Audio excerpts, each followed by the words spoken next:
Señoras y señores, muy buenos días.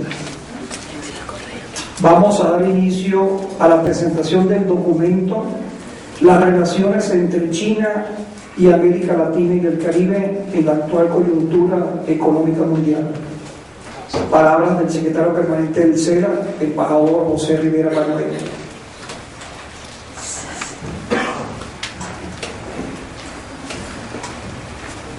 Muy buenos días tengan todos ustedes. Señor Román Mayorga, embajador de El Salvador, vicepresidente del Consejo Latinoamericano, señor nuncio apostólico Pietro Parolín, decano del Cuerpo Diplomático en Venezuela, señores embajadores y representantes de los Estados miembros del CELA y de otros países que hoy nos distinguen con su presencia, señores representantes de organismos internacionales, de universidades y de organizaciones de la sociedad civil, distinguido embajador Eugenio Anguiano, señoras y señores,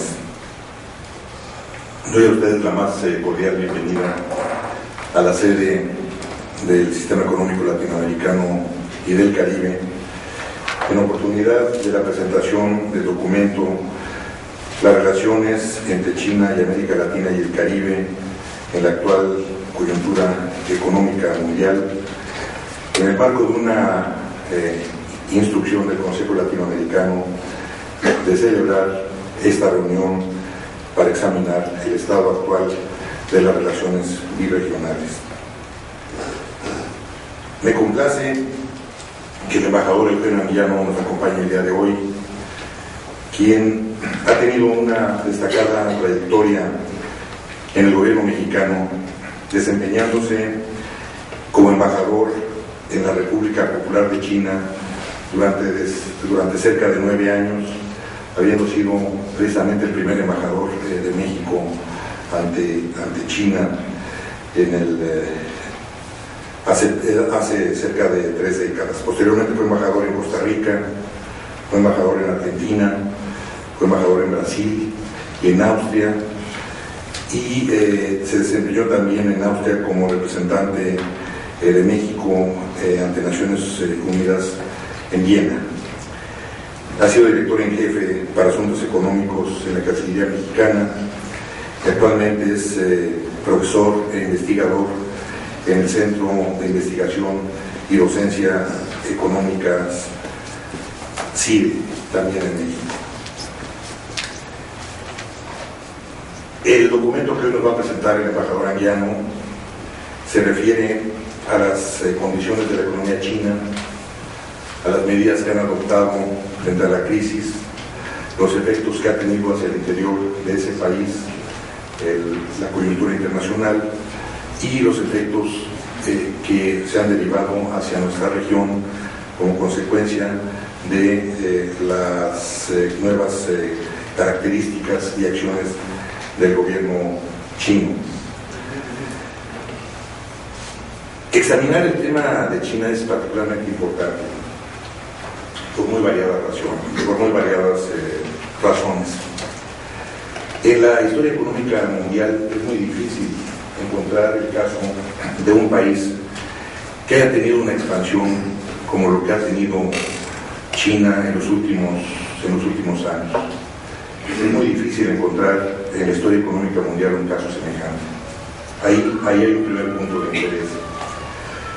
En segundo lugar, el modelo chino, caracterizado por una reforma y una apertura en el contexto de un modelo único de desarrollo, ha resultado particularmente exitoso. Hay algunos aspectos que quiero subrayar en lo que hace a estas características de la economía china. Es difícil conocer a ese país. Hay poco conocimiento real y a fondo de las características de China, y es de interés, por su presencia en la economía mundial, tener una mejor y mayor visión de cuáles son sus estructuras, sus características, su forma de operar. Por eso creemos que es interesante la reunión que tendremos el día de hoy, porque nos adentraremos en estos temas. Hay características en la economía china que son importantes y que vale la pena destacar. Por ejemplo, el hecho de que son varias las economías existentes dentro de China. Hay una China que es rica, que es próspera, que concentra recursos, que exporta, que tiene presencia mundial, y hay una China que está deprimida y que vive en condiciones como se desarrolló, como se ubicó en tiempos inmemoriales.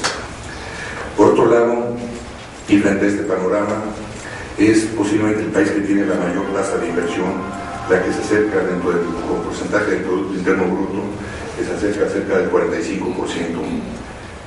como porcentaje del PIB. Es un caso singular también la economía china.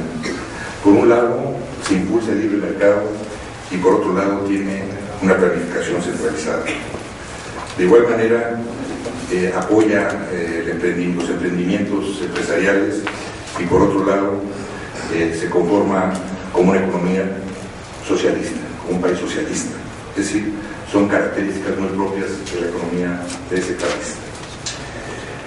En tanto que existe un amplio campo para el desarrollo privado, de las actividades del sector privado, también existe, por otro lado, una presencia estatal absoluta en lo que hace a la gran industria. Tienen una visión pragmática que llama la atención, que basada en breves mensajes tiene un profundo significado, como es el hecho de aquella famosa frase de que no importa el color del gato, sino que lo importante es que case al ratón, según dicen en China.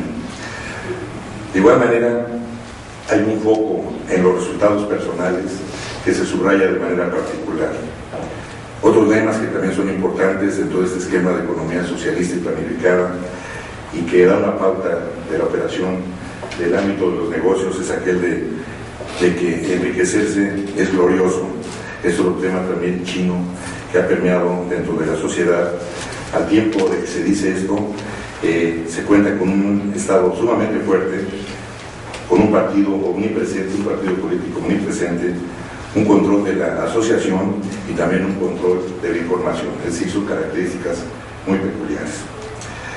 Hay un tema también que es interesante y que vale la pena destacar, que se refiere a que el país cuenta con un plan nacional de desarrollo que no es enunciativo como en el caso de muchos de nuestros países y que destaca aspectos sumamente generales, sino que es un plan de desarrollo que llega al nivel municipal y que cubre los diferentes segmentos de la estructura política del país. Es decir, tienen este plan de desarrollo muy bien elaborado, muy bien estructurado, pero también hay una gran capacidad de adaptación a las circunstancias cambiantes. Ha habido avances muy importantes en lo político, donde se destaca el sistema de méritos, donde se forman cuadros políticos que tienen una alta formación moral, que tienen prestigio y que tienen eficacia. Por otro lado, en el aspecto social se destacan mucho los valores de la familia, se persigue el bienestar de la población y la defensa de valores tradicionales. En lo económico, no es necesario subrayar que es la segunda economía a nivel mundial, que tiene 4 veces las reservas conjuntas internacionales de América Latina y el Caribe, que las inversiones son cuantiosas, que tendrían que estarse invirtiendo todos los días cantidades muy amplias en el mundo para poder esterilizar toda esa cantidad de recursos que tiene la economía china. En nuestra región se deja sentir esa presencia con las inversiones chinas. Hay también ciertos aspectos que son importantes en lo que hace aspectos como la cooperación que brinda China dentro de este contexto de crecimiento hacia nuestra región, donde cerca del 15% de los recursos de cooperación se dirigen hacia América Latina, precisamente en áreas como formación de recursos humanos. Creo que hay espacios para que las relaciones de América Latina y el Caribe con China se amplíen. Creo que es una oportunidad este crecimiento de China que nuestros países tendrían que aprovechar para diversificar sus economías y buscar una mejor inserción internacional. pero también hay que mirar a mediano plazo en el análisis de China. Habrá que tener presente que China pudiera reducir su ritmo de crecimiento y que esto pudiera significar una menor demanda por nuestras materias primas, de las cuales hoy somos el principal abastecedor como región hacia ese mercado. Debemos seguir trabajando en consecuencia en una tarea de mayor investigación y desarrollo, de más innovación, de tratar de diversificar nuestras exportaciones para que estemos a tono con las reformas y con la nueva situación de China que pudiera darse en el mediano o largo plazo. Esto implicará un esfuerzo por parte de nuestros países, además de buscar una estrecha cooperación con ese país, no solo en lo económico, sino también en lo político, para encontrar espacios comunes en lo que se refiere a las transformaciones de los ámbitos multilateral, internacional, y poder tener una voz que pueda escucharse con mayor fuerza, con mayor vigor, con mayor firmeza.